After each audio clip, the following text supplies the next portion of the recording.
Hello students, आज हम लोग सेमीकंडक्टर के बारे में टॉपिक रखने वाले हैं। और सेमीकंडक्टर जो होता है वो इंटरमीडिएट मटेरियल होता है। ना ही वो कंडक्टर होता है प्योर और ना ही वो इंसुलेटर होता है प्योर। उसकी जो कंडक्टिविटी होती है वो बीच में लाई करती है कंडक्टर और इंसुलेटर के। ठीक है, फॉर एग्जांपल आपके जो जर्मेनियम और सिलिकॉन जो होते हैं वो एग्जांपल होते हैं सेमीकंडक्टर के, और उनकी जो रेसिस्टिविटी और कंडक्टिविटी जो होती है वो इंटरमीडिएट में लाई करती है।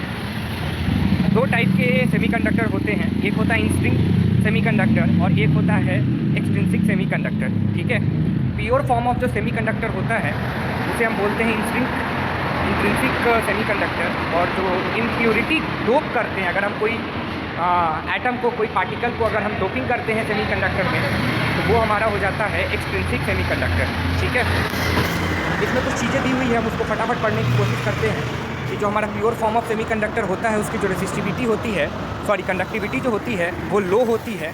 और नंबर ऑफ़ फ्री इलेक्ट्रॉन जो होते हैं कंडक्शन बैंड में और नंबर ऑफ़ होल्स होते हैं वैलेंस बॉन्ड में, वो एग्जैक्टली इक्वल होते हैं और ये काफ़ी कम होते हैं नंबर में। अब ये वैलेंस बैंड क्या होता है, कंडक्शन बैंड क्या होता है, ये हम अभी आगे टॉपिक में पढ़ने वाले हैं। क्रिस्टलिन फॉर्म में प्योर सिलिकॉन और जर्मेनियम जो होते हैं वो हमारा इंट्रिंसिक सेमीकंडक्टर की एग्जांपल्स होते हैं। एक्सट्रिंसिक सेमीकंडक्टर जो होते हैं वो इम्प्योरिटी है, उसमें हम एडेड करते हैं और इसकी जो इलेक्ट्रिकल कंडक्टिविटी होती है वो काफ़ी हाई होती है। और जो नंबर ऑफ़ फ्री इलेक्ट्रॉन्स होते हैं और जो नंबर ऑफ़ होल्स होते हैं वो कभी भी इक्वल नहीं होते।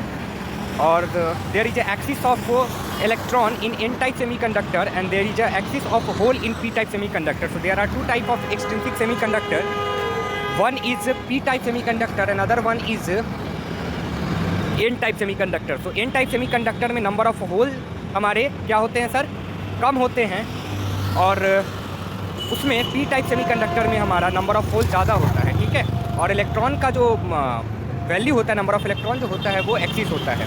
जर्मेनियम क्रिस्टल विथ इम्प्योरिटीज़ जो आर्सेनिक डालते हैं वो हमारा पी टाइप सेमीकंडक्टर का एग्जाम्पल होता है। ठीक है, अब हम जो एन टाइप और पी टाइप है उसको अच्छे से पढ़ते हैं। जो पी टाइप सेमीकंडक्टर होता है वो ट्राई वैलेंट होता है, और ट्राई वैलेंट का मतलब उसके जो वैलेंसी होती है वो 4 होती है। ठीक है, और जो होल्स होते हैं वो मेजॉरिटी चार्ज कैरी करते हैं और इलेक्ट्रॉन जो होता है वो माइनॉरिटी चार्ज कैरी करते हैं।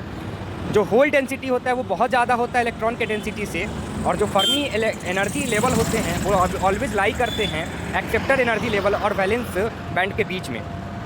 इसके बाद हम देख रहे होंगे कि जो हमारा एन टाइप सेमीकंडक्टर होता है वो पेंटावैलेंट होता है, यानी उसकी वैलेंसी 5 होती है और उसमें हम इम्प्योरिटीज डालते हैं। आर्सेनिक हो गया हमारा, ठीक है, फॉस्फोरस हो गया।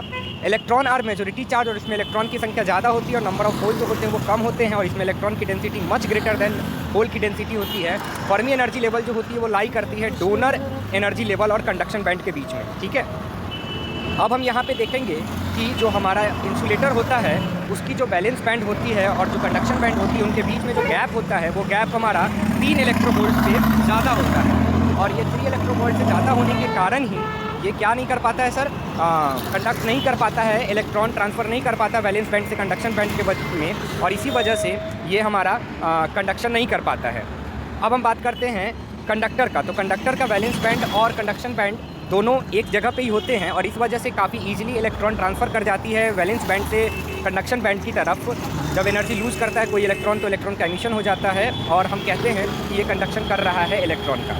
अब बात करते हैं सर सेमीकंडक्टर का। तो सेमीकंडक्टर में जो होता है वो जो गैप होता है कंडक्शन बैंड और बैलेंस बैंड के बीच में वो 3 इलेक्ट्रोवोल्ट से कम होता है, और ड्यू टू विच ये थोड़े से इलेक्ट्रॉन को ट्रांसफ़र कर पाता है और जिसकी वजह से इसकी कंडक्टिविटी थोड़ी सी होती है। We will forward this topic in next class, और जहाँ पे हम और भी कुछ पढ़ रहे होंगे इस चैप्टर के, जहाँ पे हम पढ़ रहे होंगे सेमीकंडक्टर और के और भी 4 वैलेंसी इलेक्ट्रॉन कैसे होते हैं, उसकी फ्री लैटिस कैसे होते हैं और किस तरीके से हम एनर्जी बैंड को और कंडक्शन गैप को देख रहे होंगे। ठीक है, और ये हमारे पास फिगर भी है, जिस फिगर में हम देख पा रहे हैं कि जो कंडक्टर है उनके बीच का जो गैप है वो 0 होता है, और जो इंसुलेटर होते हैं इसमें 3 इलेक्ट्रोवोल्ट से ज़्यादा होता है गैप, और जो सेमीकंडक्टर होते हैं उनमें जो कंडक्शन बैंड और बैलेंस बैंड जो होते हैं उनके बीच के जो डिफरेंसेज होते हैं, जो गैप होते हैं वो 3 इलेक्ट्रोवोल्ट से कम होते हैं। ठीक है, यहाँ पे हमारे पास एक चार्ट है जहाँ पे हम on the basis of resistivity, conductivity, temperature, current, energy band diagram और एनर्जी गैप के बेसिस पे हम इसको डिफ्रेंशिएट कर रहे होंगे। आप इसको कॉपी में राइट डाउन कर लेना, लर्न कर लेना, it is very important topic. Okay, I hope कि आपको ये समझ आया होगा। Thank you.